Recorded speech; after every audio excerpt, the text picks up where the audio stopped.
Good morning, students. Let's talk about investment. You know what are the investments? For example, investment in shares. One best example to make you understand, you invest in the shares. Of course, not you, but when you do investment, what is the purpose? To earn money. But don't you think that government also make the investment? Yes, government also makes the investment for making profit.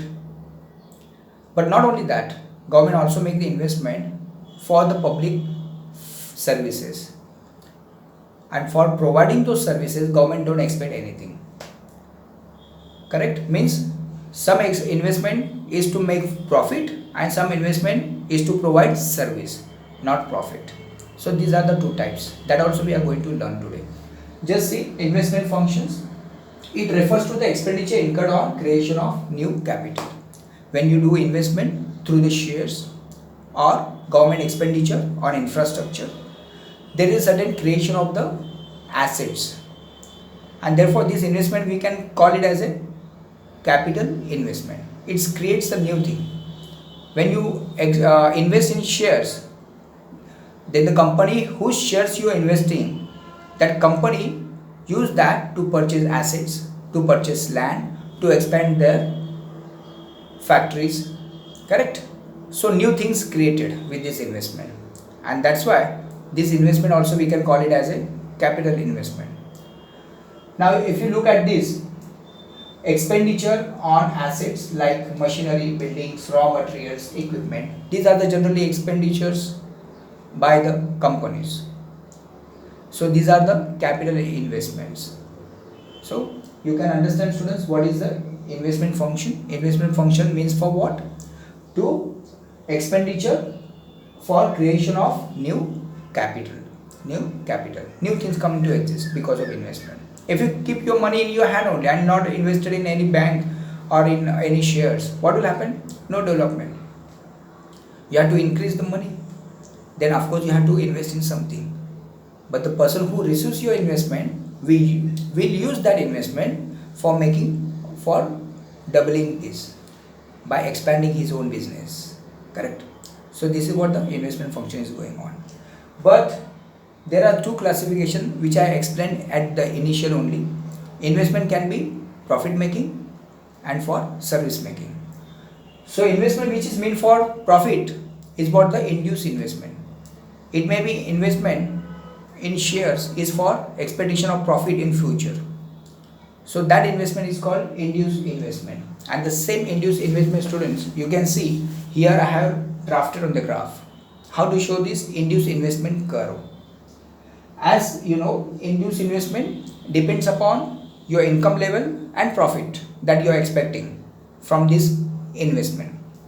When your income increases, you can see here x-axis. You are very much familiar about the diagram. The y-axis, which represents the investment, x-axis represents income. When your income increase from OY to OY1, you can see here your investment also increases from OM to OM1. So there is a direct relationship between income and investment. Increase in income leads to increase in investment. So this is what the induced investment. Correct? Which main objective of this induced investment is to make more money, more profit. Next, autonomous expenditure. Now this investment is not affected by profit.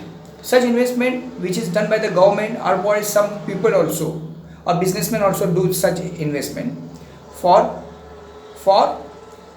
poors. Correct? Some companies are giving help to some poor people by giving them a house facilities or food facility, whatever, free of cost, because they know that they are not going to get a return from that.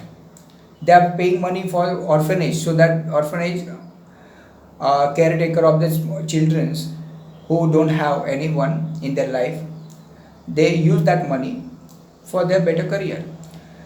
Now here these expenses are not expecting any profit by the private businessmen, as well as the government expenditure on infrastructure. Government don't get any profit from that, but this is that is the reason why this investment we call as an autonomous investment. Okay, autonomous investment. So not affected by profit or income level. So whether your income is more or less, it is not nothing to do with this autonomous investment. For example, government expenditure on infrastructure, as I said. Next, this investment, you just look at this diagram where y-axis represent this investment, x-axis represent the income. As you know, under this, this investment is not depends on income, whether income increase or decrease. It will have no effect. So you can see at the x-axis, your income increase from y to y1, but your investment remains the same, because here in this case your investment is not going to affect because of income. It will affect on the basis of changes due to technology, growth of population. More the population, then this investment will be increased. Why more population? Because more population require more services, facilities, correct? And that's how this autonomous expenditure has nothing to do with the profit but service. So this is all about investment function, students. Thank you.